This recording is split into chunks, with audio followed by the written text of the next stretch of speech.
So when you're planning to make a next move, to you know get ahead, it starts all with the intention and be clear and having clarity about like who you want to become. Be clear about you know what do you want to achieve? Who is the true self that you want to become in the next 5 or 10 years? Uh, it also starts with finding something bigger than yourself. Like, who needs me on my A game? Find something more to fight for.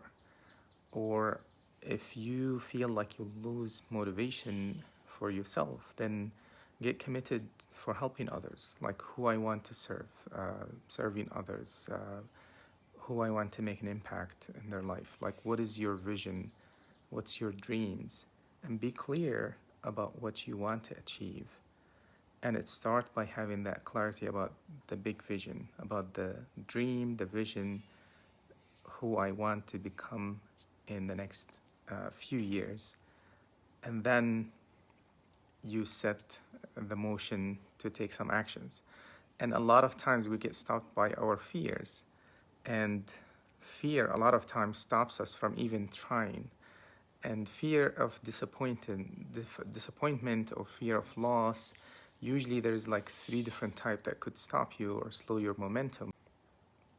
Learning how to connect, learning how to build that momentum and keep that fear away from steering you away from taking action. The first one is, fear, loss pain. Like, basically, you're moving to another job, you're fearing of losing the people that you're connected with. And in a different way, you're trying to, let's say, lose weight. You're afraid of what would I lose by the process, by I have to avoid doing this, or I may have to starve or something like that. That's how people think. And then it prevents them from actually even trying. And the second way, and obviously to tackle this issue is more refocusing on, instead of the focus on what you're not getting, focus on what would I achieve? What is the good things that I would be looking for when I get to go that direction?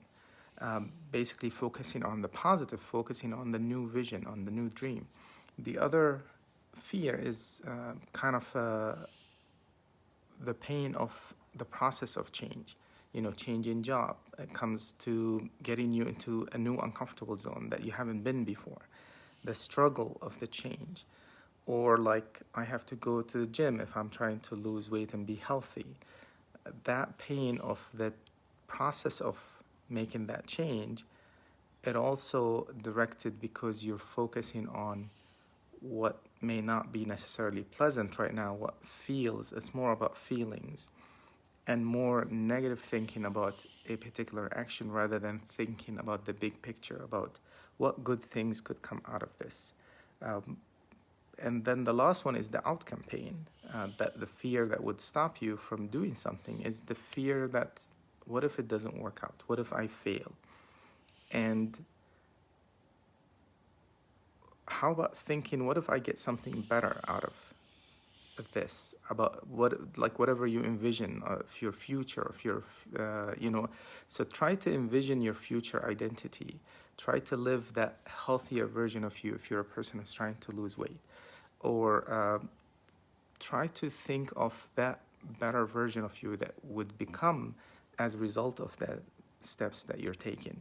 And it's basically, when you envision a better future for yourself, you get excited about the process rather than getting stuck about the pain of change, the pain of loss of whatever you're going to lose, the comfort of your job, or what if I fail?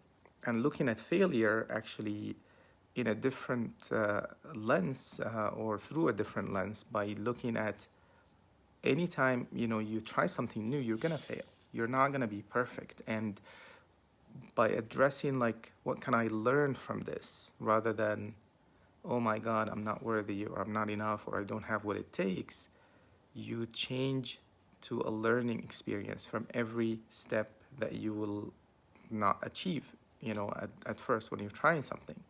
And having that learning mindset instead of having the fear, like whenever you fail at something, you say, oh, I'm not good.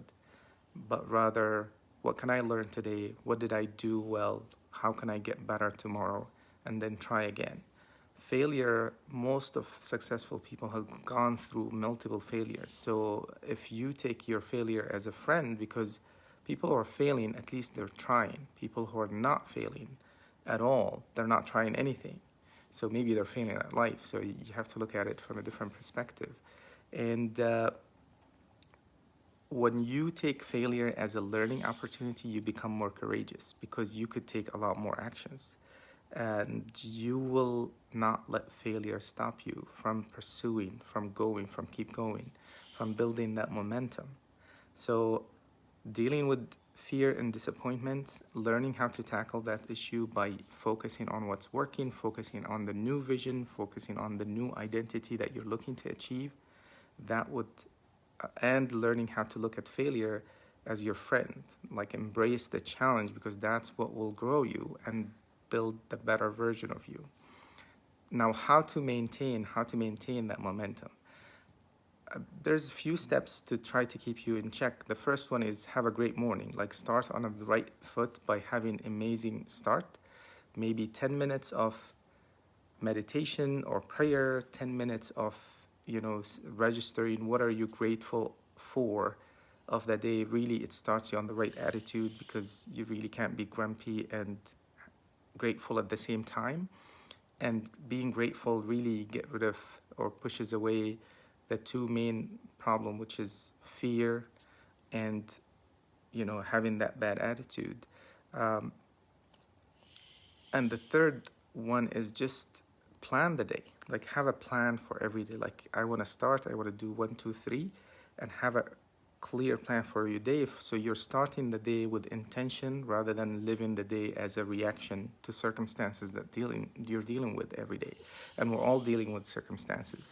The second thing is to find something to trigger you to stay on the right track. So something to steer you to the right track. So if you look at what is the best true self of me that I'm looking to achieve, who is the best version of me, let's say 3 things describe that person, and have that reminder to pop on your phone 3 or 4 times a day. And every time it reminds you who you want to become. Have that sticker sitting on your mirror in different areas in your house, so it keeps reminding you to steer, this is who I want to become, this is my vision, and it keeps bringing right in front of you. A third thing is to be mindful when you feel like you're drained, when you feel that physical tension, when you feel your mental stress, is to de-stress, is to learn how to take a short breaks, maybe a couple of minutes, take a deep breath, 10 deep breaths, close your eyes if you're in a place where you can be by yourself, or just get up and change your physiology, move, stretch, do something, just kind of relax, but don't go on social media. Just take a break from any mental, and if you do that multiple times during the day, it really builds and recharge your brain. Third or fourth thing is to set small goals to achieve every day, because when you do that, you build that small wins, really reactivate your reward system in your brain that you're doing something right, like you're on the right track. So when you put, like, what is the 3 things that I can achieve today, and it would give you those gains. And it could be like, if you're trying to follow a healthy diet, is just having 1 healthy meal as a start, and then keep doing it, and then adding another one, and adding a third one. And by setting those small goals and celebrating those small wins, it actually sets your brain to feel that reward of getting on track as following that. So set things to keep you motivated, because the more you start developing those small wins, you get motivated to keep going and to push through. It builds your conviction of what you're doing. It builds that confidence in you. And the last thing is do at the end of the day a reflection, journaling about your life. You know, how was your day? Write down, like, in terms of family, relations, your loved ones, your work, your job, your mission, your vision, your spirituality, whatever that is, and find something to be appreciated for that you've done today, and just kind of give yourself high five. It's basically that just reinforce the process of I am on track, I am pushing through, and it just keep building that momentum. So to achieve big things, it starts by taking small steps and learning how to stay consistent on it. And by being intentional with starting with your day very strong, and then keep reminding yourself to steer yourself off to the right track, and then de-stressing, like recharging during the day when you feel the tension, when you feel fatigue. Even without it, you could take a precaution every 2 hours or so, and then try to finish at least 3 things that you work on every day intentionally, and you plan it and you achieve it, and then you pat yourself on the back, and then at the end of the day, do reflection, journaling. These steps help you maintain your momentum, but it starts all with having clarity about what you want to achieve in life, about what you want to become, about your vision, about your dreams, and then moving forward. And this is the time, there's so many people that really, really wanted to make a difference by heart. They have that generous heart, but they're stopped by their fear. We talked about how to tackle the fear of loss, fear of process of change, and the outcome fear of failure. And by doing that, is just nothing could stop you. Somebody asked me, like, what would you try if you know you could never fail? And people would try so many more things, but because of fear of failure, they end up not ever trying, and they never achieve those things that they dream of all the time. So be courageous, be bold, set today, plan to action, and taking uncomfortable, courageous action these days. And have a great day.